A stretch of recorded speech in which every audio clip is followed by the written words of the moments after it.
तुमच्या जाहिरातीसाठी एक संधी मोठ्या प्रेक्षकांपर्यंत पोहोचवा.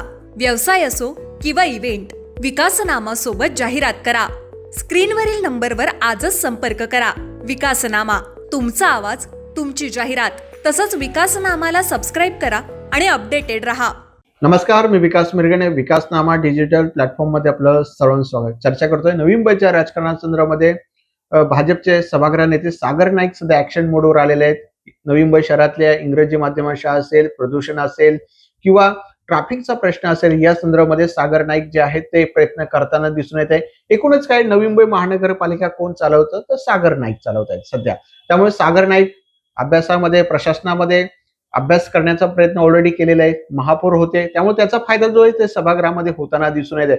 त्यामुळे विरोधी पक्षाने अभ्यास केला गेला पाहिजे, सतत सागर नाईक म्हणत असतात. त्यामुळे विरोधी पक्षाने अभ्यास करून बोलावं आणि जर अभ्यास कमी होत असेल तर आम्ही त्यांना अभ्यास करण्याची परवानगी द्यावी, अशा प्रकारे भूमिका सागर नाईक व्यक्त करताना दिसून येते. त्यामुळे सभागृहामध्ये शिवसेना विरुद्ध भाजपा असा सामना जो आहे तो अनेक दिवसांपासून सुरू आहे आणि तो सुरू कायम राहणार आहे. या दृष्टीने सागर नाईक जोरदार मोर्चेबांधणी करतायत. सभागृहामध्ये जे शिवसेनेला शह देण्याचा प्रयत्न करतायत, चौगल्यांना शह देण्याचा प्रयत्न करतायत. सिडको संचालक आमच्यामुळे झाले हे सांगायला ते विसरले गेले नाहीये. त्यामुळे सागर नाईक एकूणच काय, महानगरपालिकेचं प्रशासन जे ते चालवण्याचा प्रयत्न करतायत, विरोधी पक्षाला जे घेरण्याचा प्रयत्न करतायत. त्यामुळे विरोधी पक्ष काही म्हणेल आणि आम्ही ऐकून घेणार नाहीये, नाहीतर आम्हाला कारवाई करावी लागेल, अशी भूमिका सुद्धा सागर नाईकांनी व्यक्त केली आहे. त्यामुळे कामकाजामध्ये व्यत्यय आणण्याचा प्रयत्न विजय चौगुले करतायत, शिंदेची शिवसेनेचे नगरसेवक करतात. अशा वेळेस सागर नाईकांनी सभागृहामध्ये धारेवर धरण्याचा प्रयत्न विरोधी पक्षाला केलेला आहे. माझ्यामध्ये अडथळा आणू नका, मी तुमच्यामध्ये आणतोय का. त्यामुळे अशा सगळे जे आहेत वार करण्याचा प्रयत्न जो आहे शिंदे गटावर सागर नाईकांनी केलेला आहे. त्यामुळे सागर नाईक सध्या त्यांचा महानगरपालिकेमध्ये दबदबा आहे आणि ते पूर्णपणे विरोधी पक्षाला कोंडीत पकडण्याचा प्रयत्न करतायत.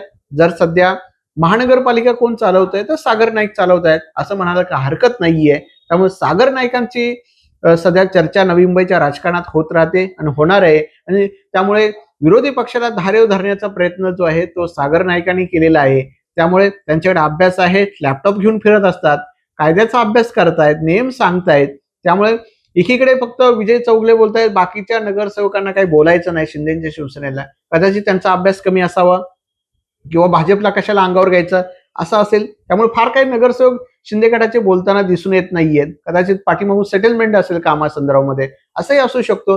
मात्र सध्या जो सभागृहामध्ये सागर नाईक विरुद्ध विजय चौगल्या हा संघर्ष सध्या नवी मुंबईच्या राजकारणामध्ये होताना दिसून येत आहे. त्यामुळे चौगलेंना धारेवर धरण्याचा प्रयत्न सागर नाईक करतायत, हे मात्र नक्की आहे. धन्यवाद. तुमच्या जाहिरातीसाठी एक संधी मोठ्या प्रेक्षकांपर्यंत पोहोचवा. व्यवसाय असो किंवा इव्हेंट, विकासनामा सोबत जाहिरात करा. स्क्रीनवरील नंबरवर आजच संपर्क करा. विकासनामा, तुमचा आवाज, तुमची जाहिरात. तसंच विकासनामाला सबस्क्राईब करा आणि अपडेटेड रहा.